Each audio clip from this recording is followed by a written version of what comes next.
Head of PSG. Yeah, let's welcome in, shall we then, Jan Arge Fjorthoff, Julien Laurent, Craig here. Craig, if you're an Arsenal fan right now, you couldn't have asked for a better draw, really, could you? Not really, no. And, you know, barring a disaster, they should make relatively comfortable work over 180 minutes of Leverkusen, and then it doesn't get that much tougher until potentially the semi-finals. So a really good draw from their perspective. I think In this ESPN FC segment, Dan Thomas and Craig Burley discuss the Champions League draw, highlighting how favorable it is for Arsenal. With no same-country clashes and a relatively easier bracket, Arsenal face Bayer Leverkusen and potentially Bodo/Glimt or Sporting on their path to the semi-finals. The pundits agree this is almost the perfect draw for Mikel Arteta's side, calling them nailed on for at least a semi-final spot. Meanwhile, the other side of the bracket is far more competitive, featuring heavyweights like PSG, Chelsea, Real Madrid, Manchester City, Bayern Munich, and Liverpool. Arsenal are now favorites to win the tournament, especially with home advantage in the second leg up until the semi-final due to topping the league phase. if you said to Mikel Arteta, what do you want? Pretty much that's what he would have taken. So you can see a pathway for them, not trying to get ahead of ourselves. Oh, I'm getting ahead of myself, an Arsenal fan. You're thinking Bodo Glimt? Yeah, I know. You're thinking Bayer Leverkusen? So after watching that ESPN FC breakdown, let's be honest, this is a dream Champions League draw for Arsenal. When you look at the bracket, Arsenal couldn't have scripted it better. Bayer Leverkusen over 2 legs? Respect to them. But over 180 minutes, Arsenal have more quality, more depth, and more control in big European nights. And if they get through that, you're potentially looking at Bodo/Glimt or Sporting. That's not disrespect, that's opportunity. This isn't just a good draw. It's a golden pathway. And what makes it even bigger? Arsenal topped the league phase. That means second leg at the Emirates in every round until the semi-final. That's massive. European nights in North London are different now. The atmosphere, the maturity of this squad, it's not the young, naive Arsenal anymore. But here's where I slightly disagree with the overconfidence. No, I know, but you know, sometimes as a player and a manager, all right, God, this is like manager talk. No, but one game at a time, tough opponents, no easy games in the Champions League. Come on, Burley, it's a gift, it's a layup. Well, yeah, it's about as easy. Yes, it's a layup compared to the other side, where you've got PSG, Real Madrid, Manchester City, Bayern Munich, absolute giants battling it out. But Arsenal still have to prove something. Last season they reached the semi-final. This year, with this draw, anything less than the final would feel like underachievement. And that's the pressure shift. They're no longer underdogs. They're favorites. In the Premier League, they're leading. Still alive in domestic cups. People are whispering about multiple trophies. And this is where mentality matters most. A great draw doesn't win you the Champions League. Execution does. So yes, Arsenal fans should be excited. Yes, the pathway is clear. But now it's about showing Europe that this Arsenal team isn't just building something. They're ready to finish it. Let me know, are Arsenal truly favorites? Or is the pressure now bigger than ever?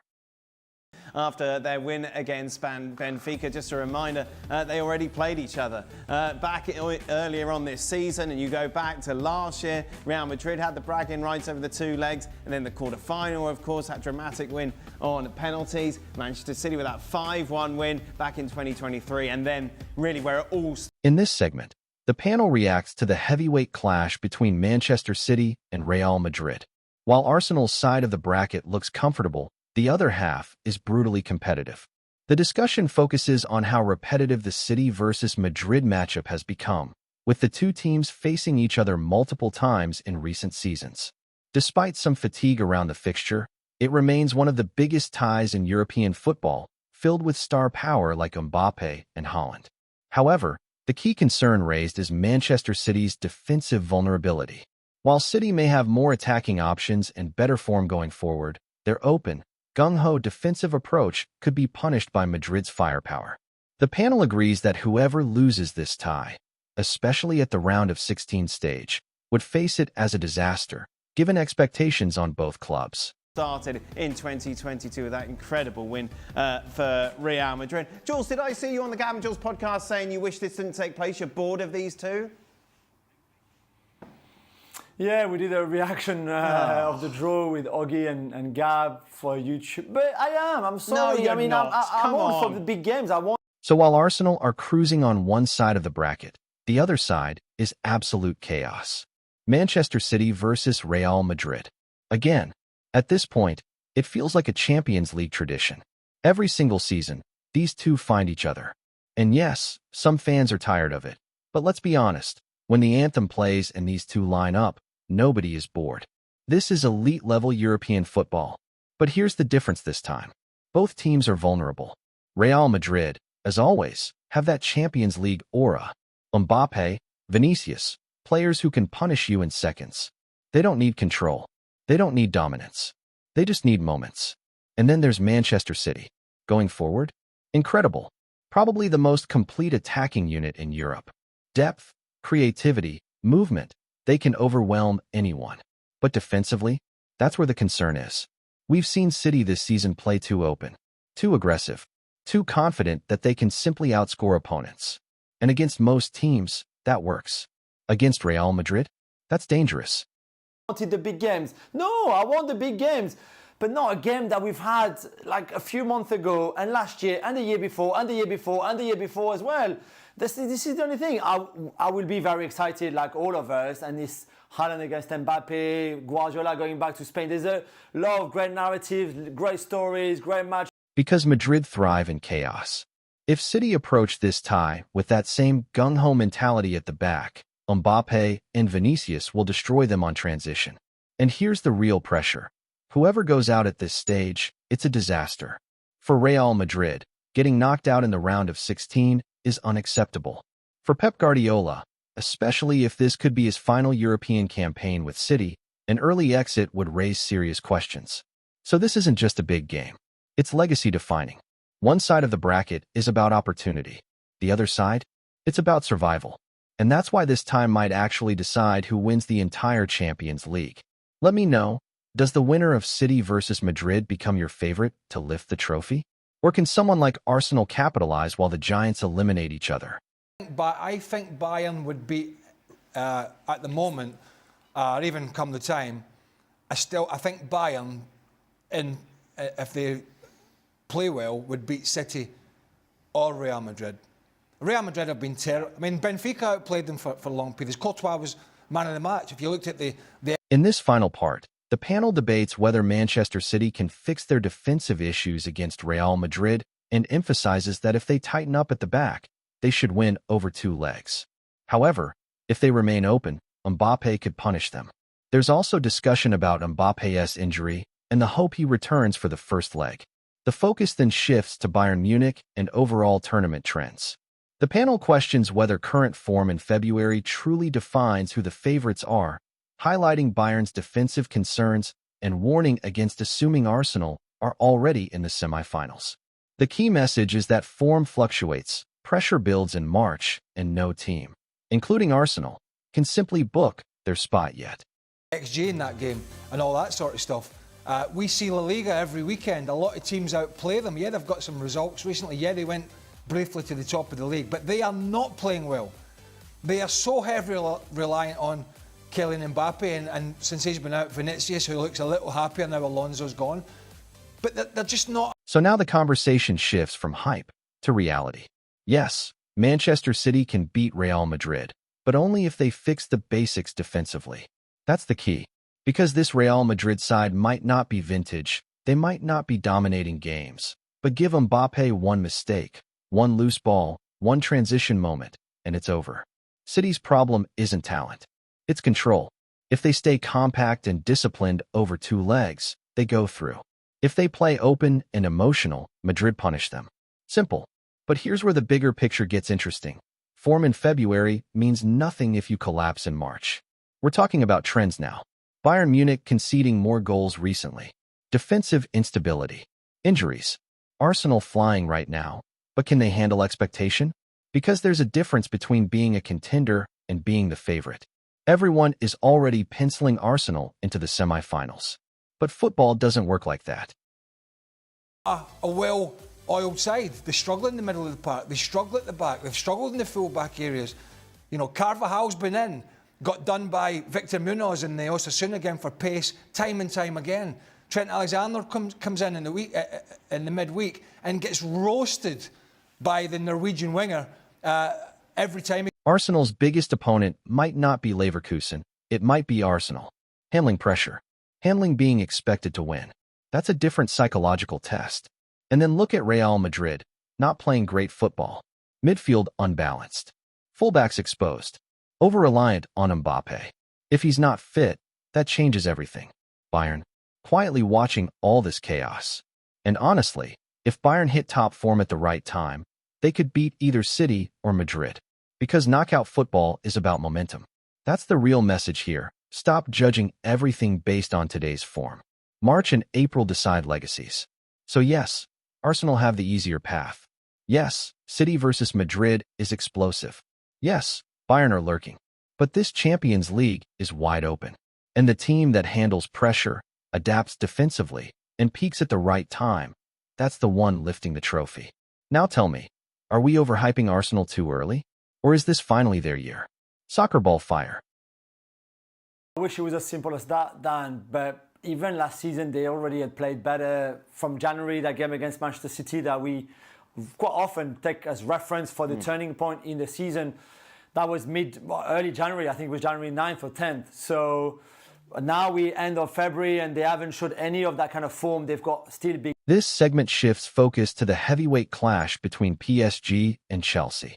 The panel recalls Chelsea's 3-0 win over PSG in the Club World Cup final, but stresses that PSG remain favorites over two legs. However, unlike last season when PSG hit peak form in the knockout stages, they have not shown the same dominance this year. Injuries are a major concern, particularly the absence of key midfielders like Fabian Ruiz and Ousmane Dembele. The discussion highlights how PSG's midfield trio, Vitinha, Neves, and Ruiz, was central to their dominance last season, controlling games with pressing and possession. Without that balance, PSG look more vulnerable. There's also speculation that fatigue from the extended Club World Cup campaign may be contributing to their dip in performance. Injuries, Dembele not being there is a massive blow. The biggest one maybe is Fabian Ruiz, not because Ruiz is like world class or anything. It's just that midfield three of Vitinha, João Neves and Ruiz is just what makes this team very special. Yeah, of course, you've got Dembele, who won the Ballon d'Or. You've got the two wingers and the two fullbacks, obviously. But that midfield. So now let's talk about another massive tie, PSG versus Chelsea. On paper, PSG are favorites. No debate there. They're the defending champions, they've got elite talent, and under Luis Enrique, they've already shown they can shift gears in big moments. But here's the difference this year. This PSG is not the same machine we saw last season. Last year, when January hit, PSG went from third gear to sixth. They dominated midfields. They suffocated opponents. That trio, Vitinha, Neves, and Ruiz, was the engine of everything. Press resistance, control, tempo. That's what made them unstoppable. Right now, that balance is missing. Ruiz injured. Neves just returning. Vitinha not at his best. And suddenly PSG don't look dominant. They look vulnerable. Yes, they still have star power. Yes, they can raise their level. But midfield control wins knockout football. If you can't control the game, you're exposed. Midfield three, when they are so dominant, when they press so well, when they are so press resistant themselves, I think it's very hard to get at PSG. You can't get the ball, you can't get the ball, you can't play out of their press. It's very difficult. The problem is, so far this season, is Vitinha right now is far from his best.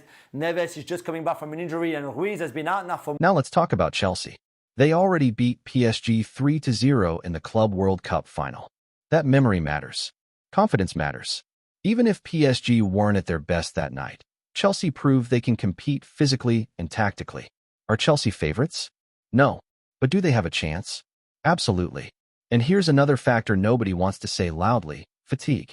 PSG played deep into the Champions League, then immediately into the Club World Cup. Short turnaround. Heavy schedule. Is it coincidence that key players look tired? That injuries are piling up? Tournament football punishes exhaustion. So while PSG are still favorites over two legs, this isn't comfortable. This isn't dominant PSG. This is a team searching for rhythm at the worst possible time. And if Chelsea catch them on an off night, especially with that midfield imbalance, this tie could flip quickly. So the big question now is simple.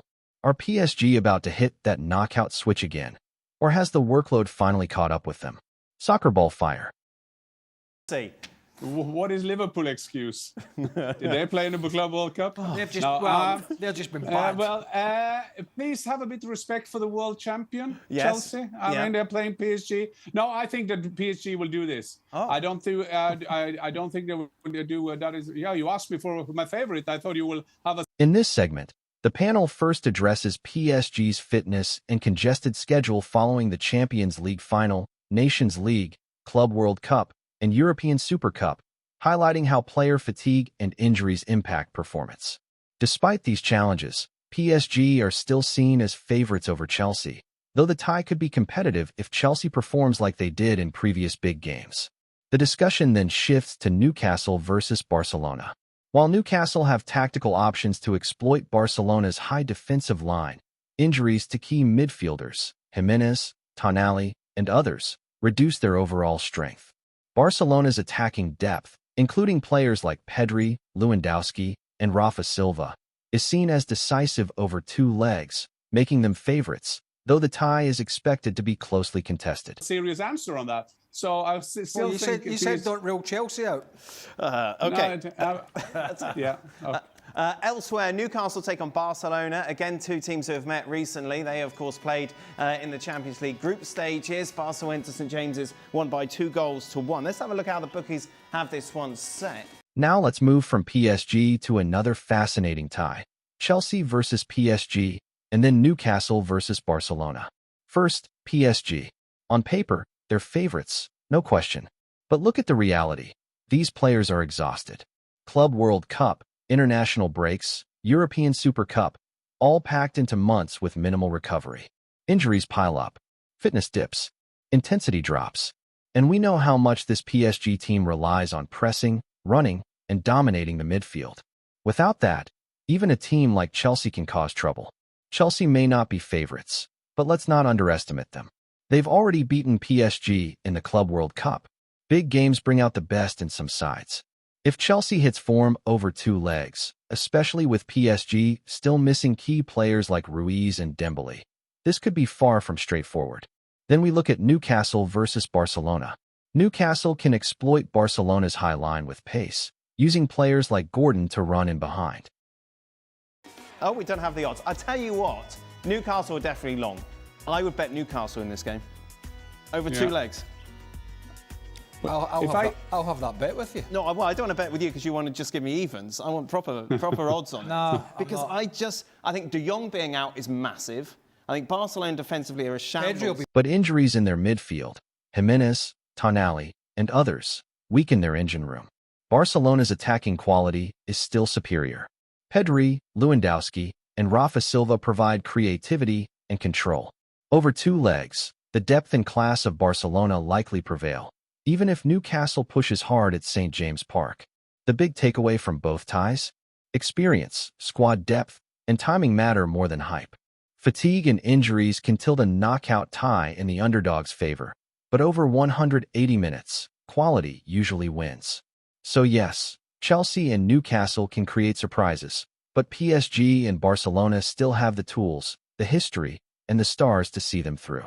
In knockout football, it's about handling pressure, staying fit, and hitting your moment. Every single detail counts.